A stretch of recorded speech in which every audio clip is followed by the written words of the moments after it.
Halo, perkenalkan nama saya Jody Aidus Ortagalon dengan NIM 81114215568 dari Rombel 11. Di sini saya akan menjelaskan sejarah dan perkembangan hukum internasional. Sejarah perkembangan hukum internasional, ada salah satu pakar hukum dan akademisi yaitu Mostar Kusatmaja berpendapat bahwa untuk meyakini adanya hukum internasional, maka harus ada pula masyarakat internasional sebagai landasan sosiologis. Pada bagian lain dikemukakan juga bahwa hukum internasional dalam arti luas, termasuk hukum bangsa-bangsa, maka sejarah hukum internasional itu telah berusia tua.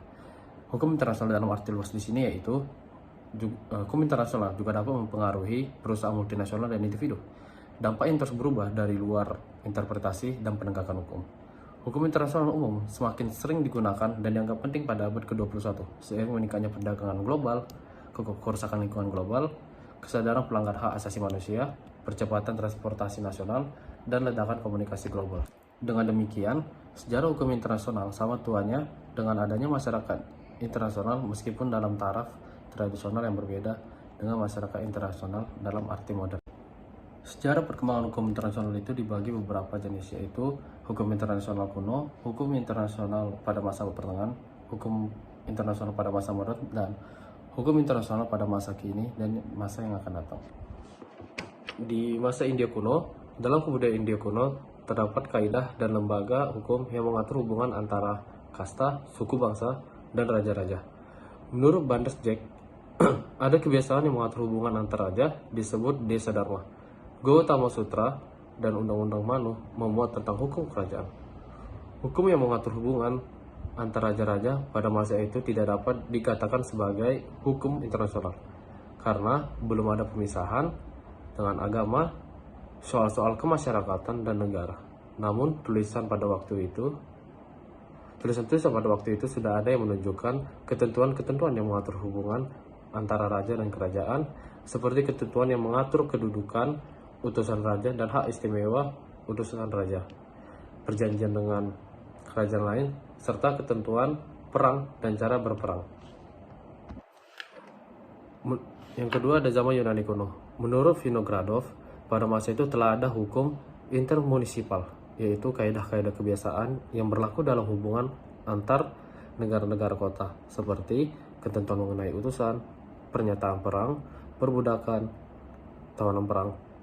Kaidah-kaidah intermunisipal juga diterapkan bagi masyarakat tetangga dari negara kota.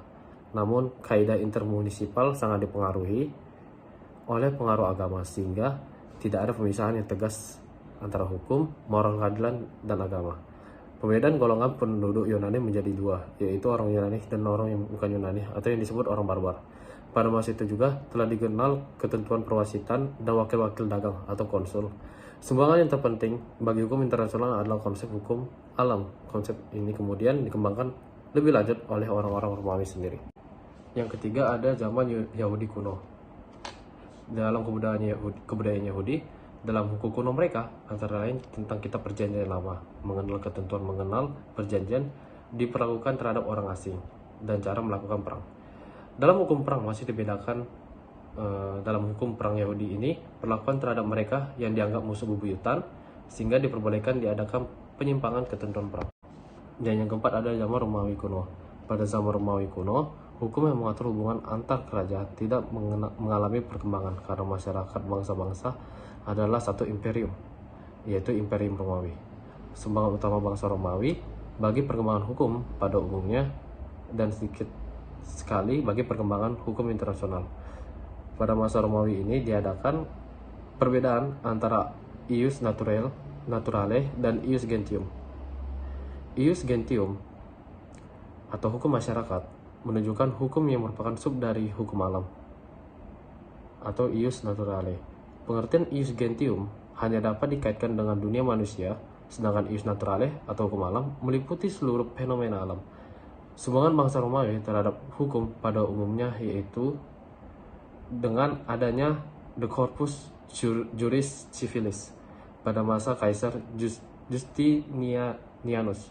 Konsep-konsep dari asas-asas hukum perdata yang kemudian diterima dalam hukum internasional seperti occupation, servitude, bona fides, pax sunt servanda. Dan yang kelima ada masa Eropa Barat. Nah, pada masa ini Eropa mengalami masa-masa kaotik atau kacau balau sehingga tidak memungkinkannya kebutuhan perangkat hukum internasional. Dan yang terakhir ada masa Cina kuno.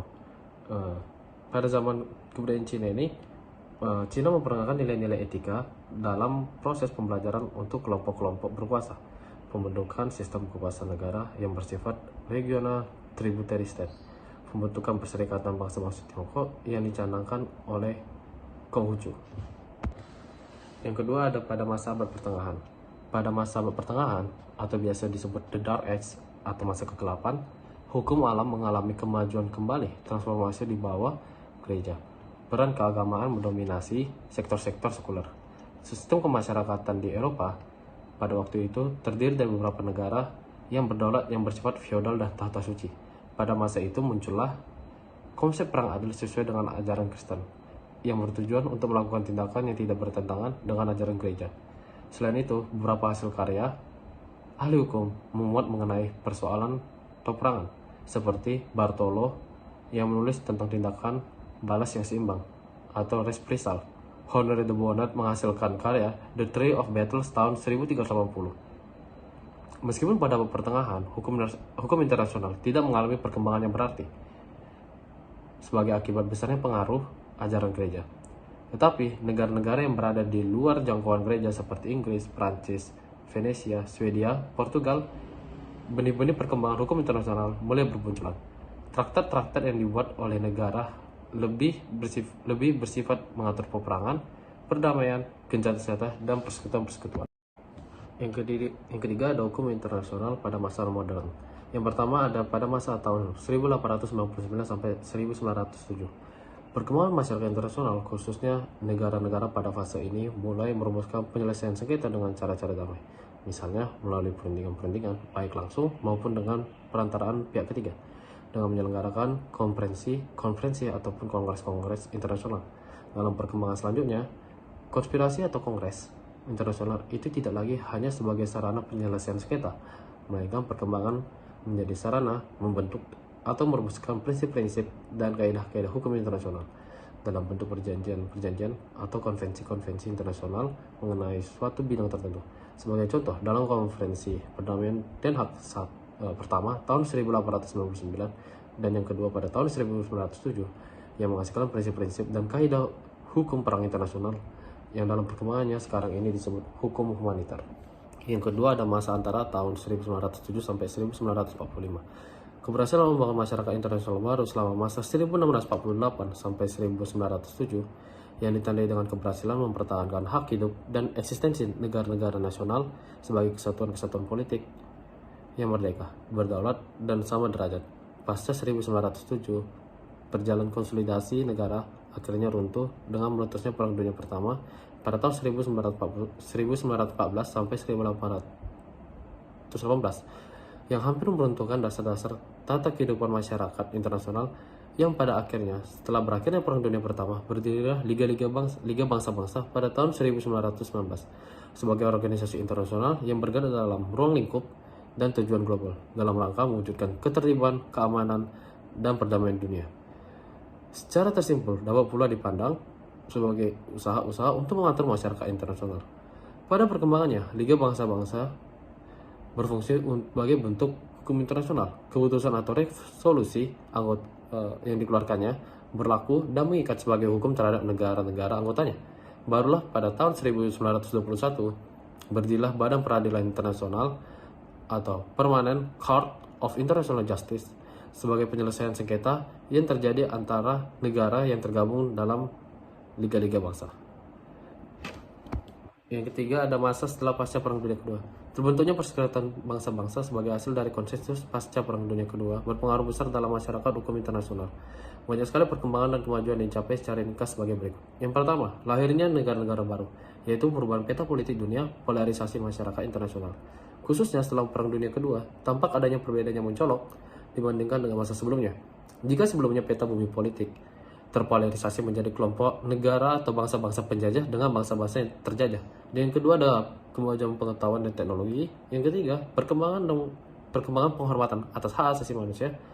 Yang keempat, munculnya organisasi internasional Yang kelima, bertambahnya jumlah penduduk serta kebutuhan yang semakin meningkat.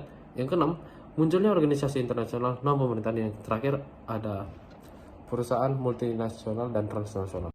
Dan yang keempat ada masa hukum internasional pada masa kini dan masa yang akan datang. Perkembangan baru seperti yang dikemukakan di atas telah mengubah sendi-sendi hukum internasional yang lama sebelum Perang Dunia Kedua dan Dasawarsa 5 dan 60-an menjadi hukum internasional dengan ruang lingkup dan substansi yang semakin luas serta mencerminkan keterpaduan yang mulai tampak pada awal Dasawarsa 70 hingga kini. Dikatakan dicerminkan keterpaduan oleh karenanya antara bidang-bidang hukum yang satu dengan yang lainnya tanpa saling terkait dengan erat. Keterkaitan tersebut dapat ditujukan pada beberapa bidang hukum yang merupakan perbincangan dari bidang-bidang hukum yang lebih luas. Misalnya, hukum ekonomi internasional menumbuhkan bidang hukum yang lebih bersifat spesifik, seperti bidang hukum internasional ahli teknologi, hukum internasional tentang hak atas kekayaan intelektual, hak moneter internasional. Hukum lingkungan internasional menumbuhkan bidang hukum pencemaran laut, udara, dan bidang hukum lainnya. Hukum internasional tentang hak asasi manusia menumbuhkan hukum humaniter internasional, hukum tentang pengungsi internasional. Selain daripada itu, antara satu dengan yang lainnya juga terkait erat. Misalnya, hukum ekonomi dengan internasional dengan berbagai cabangnya berkaitan erat dengan hukum internasional tentang hak asasi manusia maupun dengan hukum internasional tentang lingkungan hidup. Dengan tali temali antara satu dengan lininya itu tak dapat dipisahkan lagi. Semua itu terjadi karena arah dan tujuan masyarakat internasional sekarang ini maupun pada masa yang akan datang adalah untuk mewujudkan kesejahteraan bagi seluruh manusia. Kesimpulan dari sejarah perkembangan hukum internasional ini adalah hukum internasional tumbuh dan berkembang sesuai zamannya yang diawali pada masa klasik seperti pada masa India kuno, Cina kuno, Yunani kuno, dan Romawi kuno. Dalam bentuk kaidah-kaidah kebiasaan dan aturan-aturan yang dibuat oleh suatu bangsa atau kerajaan yang mengatur hubungan di antara mereka dalam bentuk yang masih sederhana dan bersifat terbatas untuk bidang-bidang tertentu saja. Hukum internasional pada saat ini berkembang sejalan dengan perkembangan dalam masyarakat modern, baik di bidang teknologi, industri, informasi, militer, ruang angkasa, lingkungan, perdagangan, dan hak asasi manusia.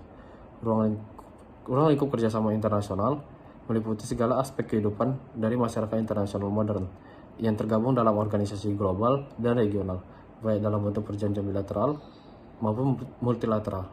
Hukum internasional diharapkan menjadi kaidah yang tegas dalam mengatur hubungan dalam masyarakat internasional dan sekaligus menegaskan bahwa hukum internasional itu tetap ada diakui sebagai sistem hukum global.